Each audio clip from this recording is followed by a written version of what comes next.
नमस्कार साथियों, मैं राधेश्याम। आज के इस एपिसोड में आपका स्वागत है।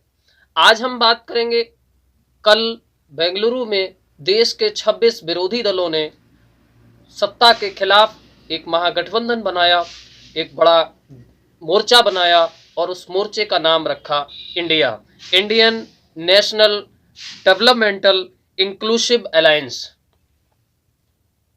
इस मोर्चे की घोषणा के बाद भारतीय जनता पार्टी जो पहले से तैयारी किए बैठी होगी कि जैसे ही मोर्चे के नाम की घोषणा होगी उसके तमाम तरह के अर्थ के अनर्थ निकालने शुरू कर देंगे। लेकिन जब उन्होंने इंडिया नाम सुना तो उनके पैरों तले जमीन खिसक गई। लेकिन वहीं दूसरी तरफ देश में राजनीतिक रूप से बड़े दिनों बाद एक ऐसा गठबंधन बना जिसमें सत्ता पाने को लेकर बहुत जल्दबाजी नहीं दिखी, बहुत ज्यादा ख्वाहिशें नहीं दिखी। निश्चित तौर पर व्यक्ति का न होकर चुनाव, विपक्ष मुद्दों पर चुनाव कराना चाहता है। इसीलिए एक संयुक्त गठबंधन बना ताकि जब किसी व्यक्ति के नाम का अगर ऐलान हो जाएगा तो वो चुनाव मुद्दों से भटकाकर व्यक्ति की तरफ मोड़ दिया जाएगा।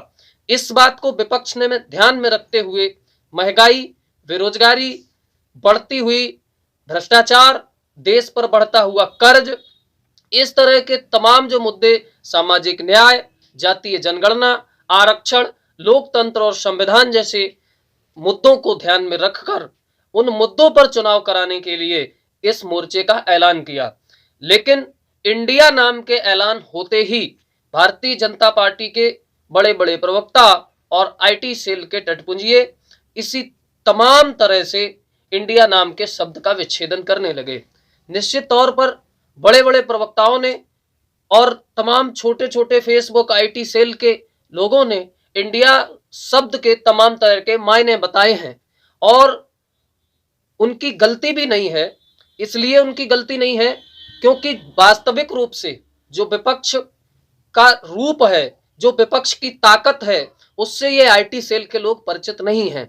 ये लोग सिर्फ, इनका काम इतना है, ये व्हाट्सएप यूनिवर्सिटी के गोल्ड मेडलिस्ट स्टूडेंट हैं जिनको कॉपी पेस्ट के अलावा कुछ नहीं आता। इनको सिर्फ इतनी ही ट्रेनिंग दी जाती है कि आप कॉपी करिए और पेस्ट करिए और सोशल मीडिया पर गंध फैलाए रहिए। इसलिए इन्हें नहीं पता कि विपक्ष की ताकत क्या है। लेकिन दिल्ली में बैठी भारतीय जनता पार्टी की जो टॉप लीडरशिप है उसे ये पता है कि जो विपक्ष बेंगलुरु में आज इकट्ठा हुआ उसके पास 11 राज्यों में सरकार है। इस समय वो विपक्ष जिन प्रदेशों में सरकार में नहीं है वहां बड़ी मजबूत स्थिति में है। जो विपक्ष बेंगलुरु में इकट्ठा हुआ है उसकी अपनी एक हैसियत है। लेकिन ये बात आईटी सेल के उन लोगों को समझ नहीं आएगी जो इंडिया के तमाम तरह के अर्थ के अनर्थ निकाल रहे हैं। अब बात करते हैं इंडिया की। इंडिया को लेकर तमाम तरह की टिप्पणियां की गई और यह कहा गया कि इंडिया शब्द गुलामी की निशानी है, इंडिया शब्द अंग्रेजों का दिया हुआ है, इंडिया भारत है, इंडिया नहीं है। इस तरह की बातें, तमाम तरह की बातें कल से की जा रही हैं। लेकिन मैं आपको बताना चाहूंगा कि वो लोग जो ये कहते हैं कि इंडिया गुलामी की निशानी है, हो सकता है कि उनके लिए गुलामी की निशानी हो, क्योंकि उन्हें तब शर्म नहीं आती है जब वो ऐसे लोगों के चित्रों पर माला चढ़ाते हैं जो अंग्रेजी सरकार से 60 रुपए मासिक पेंशन पाते थे। लेकिन उन्हें इंडिया के नाम से नफरत है और होनी भी चाहिए। हमारे लिए इंडिया के मायने क्या हैं? हमारे लिए इंडिया के मायने हैं इंडिपेंडेंट नेशन डिक्लेयर्ड इन अगस्त। हम ये मानते हैं कि हमारे देश की जो स्वतंत्रता प्राप्ति है उसमें भी इंडिया शब्द का एक महत्वपूर्ण योगदान है।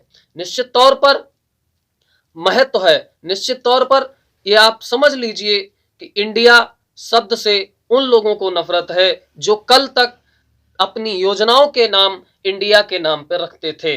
Digital India, make in India, startup India, Khelo India, भागो इंडिया, दौड़ो इंडिया, इस तरह की जो नारे लगाते थे, आज वही लोग इंडिया शब्द के अर्थ के अनर्थ निकाल रहे हैं और उन मुद्दों को भटका करके कहीं न कहीं मुद्दों से हट करके चुनाव कराने की उनकी एक साजिश है। लेकिन ऐसा होगा नहीं, क्योंकि देश ने वो दौर देखा है जब पूरा देश कोविड की चपेट में था, जब पूरा देश सड़कों पर था, जब पूरे देश के गरीब, मजदूर और मजबूर इलाज और खाने के अभाव में सड़कों पर दम तोड़ रहे थे। तब इस देश का प्रधानमंत्री आवास में बैठकर मोर को दाना खिला रहा था। निश्चित तौर पर भारतीय जनता पार्टी इस बात से डरी हुई है, सहमी हुई है कि किस तरह से इंडिया का मुकाबला किया जाए। लेकिन ये विपक्ष का बड़ा गठबंधन है, इसको हराना बहुत मुश्किल होगा, और मुश्किल ही नहीं बल्कि नामुमकिन होगा, क्योंकि ये जो गठबंधन बना है इसका असर कश्मीर से कन्याकुमारी तक पूरे भारत में दिखाई देगा। और निश्चित तौर पर ये एक बड़ा गठबंधन है जिसको ये आईटी सेल के लोग नहीं समझ सकते, लेकिन दिल्ली में बैठी भारतीय जनता पार्टी पूरी बात समझ रही है, और इसीलिए वो शब्दों के माया जाल में फंसाकर इस महागठबंधन के पूरे मुद्दों को, पूरे आंदोलन को भटकाना चाहते हैं। लेकिन ये देश बहुत लंबे समय तक मुद्दों से भटक नहीं सकता, क्योंकि इस देश में राजनीतिक बुद्धिमत्ता बहुत अच्छी है। दिल्ली के होटल में अब एनडीए के दलों के संख्या का प्रदर्शन करने से कुछ नहीं होने वाला, क्योंकि ये देश जान चुका है कि एनडीए का मतलब national dealer of Adani. NDA का साफ अर्थ यह है कि नेशनल डीलर ऑफ अडानी। और ये बात मैं यूं ही नहीं कह रहा, ये बात मैं इसलिए कह रहा हूं कि जिस अडानी का नाम दुनिया के 500 अमीरों की लिस्ट में भी 2014 में नहीं था, वो अडानी मोदी सरकार के बनने के बाद एकाएक दुनिया के दूसरे नंबर का अमीर बन जाता है। और ये सब सरकार की बिना सहयोग के संभव नहीं है। इसलिए अब जनता जागरूक हो चुकी है और वो ये जानना चाहती है कि पीएम केयर फंड घोटाले का हिसाब कब दिया जाएगा। वो ये जानना चाहती है कि मध्य प्रदेश के व्यापम घोटाले की जांच कब होगी।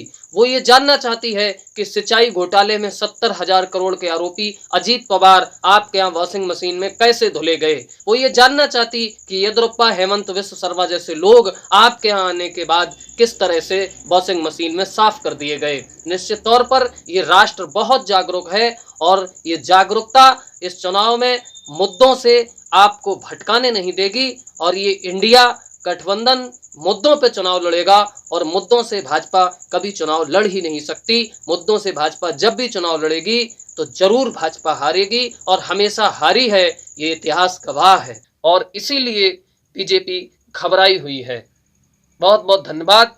आज के इस एपिसोड में बस इतना ही, विदा लेते हैं। जय हिंद।